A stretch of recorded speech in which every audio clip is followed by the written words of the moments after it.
Hey guys, I'm back with the Littles Take a Trip, which is our second Littles book that we're reading, and we're on chapter 2. If you guys think back to chapter 1, a few things happened.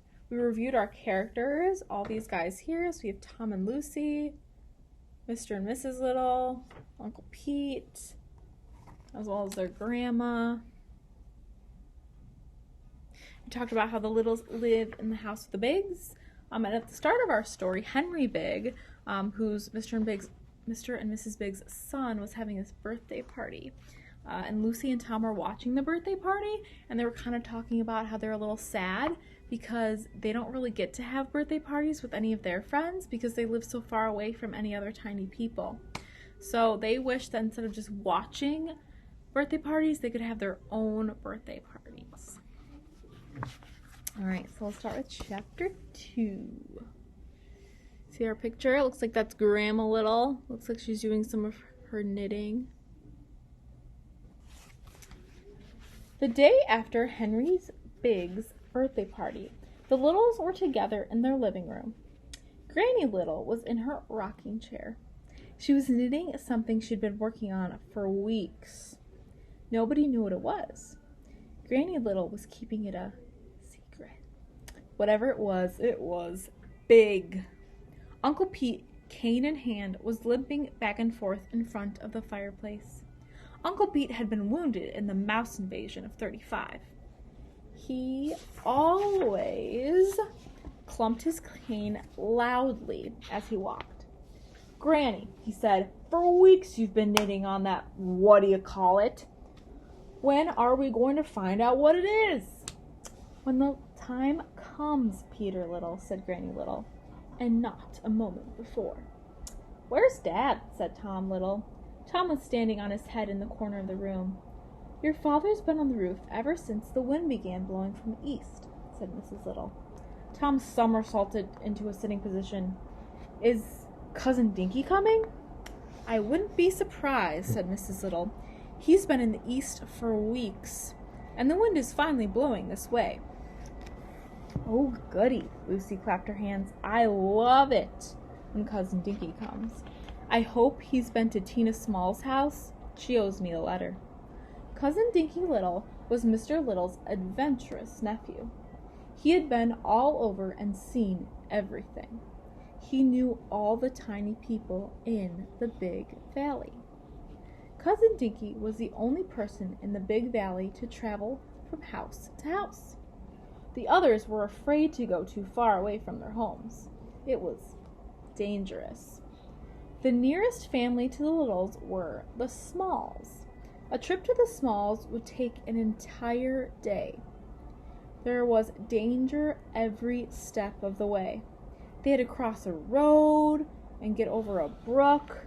There were animals everywhere. Tiny families like the Littles, the Finns, the Smalls, the Crumbs, and the Shorts, the Buttons, and all their kith and kin lived all over the Big Valley, but they never got together. So there's lots of other families just like the Littles that are small, and they live in the houses of the big families, and they live there in secret. But because they're so small, it's like hard for them to travel to see each other, so they don't really get to see any of these other families.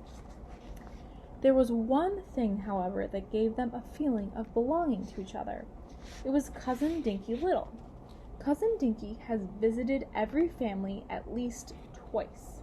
He had seen some of the families many times. Whenever Cousin Dinky went, he told news of other tiny people he had met on his travels. Through Cousin Dinky, many people who had never met got to know one another. Someone was always giving Cousin Dinky a letter to carry to a friend. His pockets were stuffed with letters. Some of them weren't delivered for months, but nobody cared. They thought they were lucky to get letters delivered at all. When Cousin Dinky first began his life of travel and adventure, he walked everywhere. He soon grew tired of that. The danger didn't bother him. In fact, he liked danger. but walking was slow. Cousin Dinky wanted to go everywhere fast, so he built a glider. He built the best glider he knew how. Then he practiced and practiced flying off the big's roof. He had a few crashes, and he got a few scratches and bumps, but at last he became an expert glider pilot. On still, calm days, Cousin Dinky stayed put. Whenever the wind blew, he flew, and he always flew in the direction of the wind. Cousin Dinky would glide with the wind until he came to a house where a tiny family lived. Then he would land and stay with them until the next windy day. As soon as the wind shook the trees, Cousin Dinky would be off again. He'd look at his map and check the wind direction to decide where to go. So, we met a new character, Cousin Dinky, and he is the cousin of Tom and Lucy, and he travels to all the different big houses to visit all the little people. And he does it with his glider, so it's kind of like a plane. It's kind of small, but do you see it up there in the house? Sorry. And then you can kind of see it, whoops, twisting. Looks like this is one of his crashes. So he goes on the roof, and then he kind of like jumps off the roof, and then the wind kind of coasts him to the next place.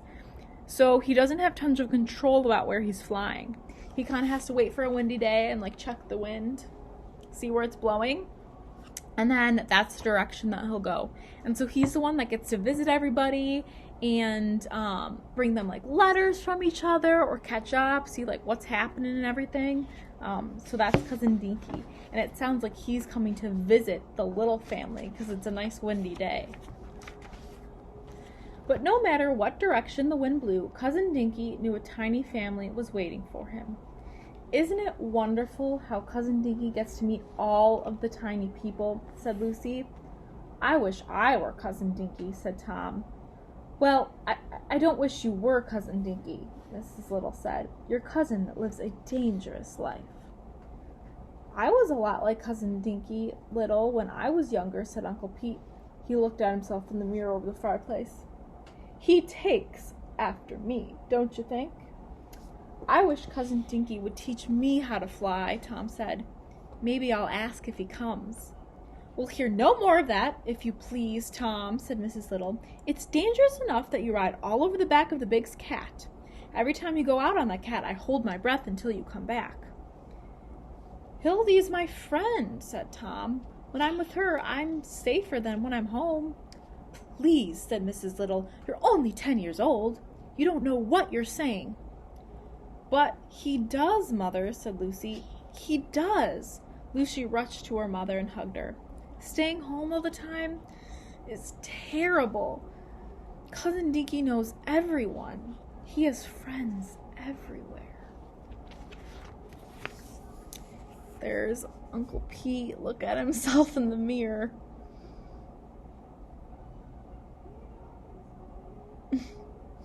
You know that Uncle Pete is a little prideful. He's always talking about himself.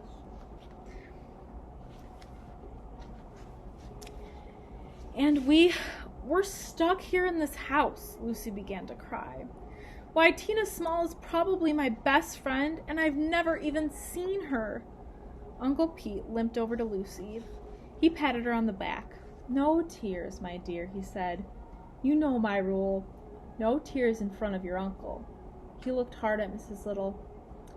For goodness sake, say something nice to her. Tell her we're having dessert tonight or something. How can I do that, said Mrs. Little. You know as well as I do that we eat what the Bigs eat, and I have no idea what Mrs. Big had planned for supper. She gave Lucy a hug and a kiss. That's the end of chapter 2. So it sounds like we might have a new character, and Cousin Dinky might be coming to visit. It also sounds a little bit like Lucy's feeling kind of sad. Do you know why she's feeling a little sad? Yeah, it sounds like she kind of misses having some friends. She's a little lonely, and she wants to hang out with some like kids her age and stuff. Do you guys ever feel that way? Like sometimes you want a friend, or maybe you haven't seen your friends in a while. Sometimes I do. I know it can get a little lonely. Alright, you guys, so that's the end of chapter 2, and I'll be back with chapter 3 soon.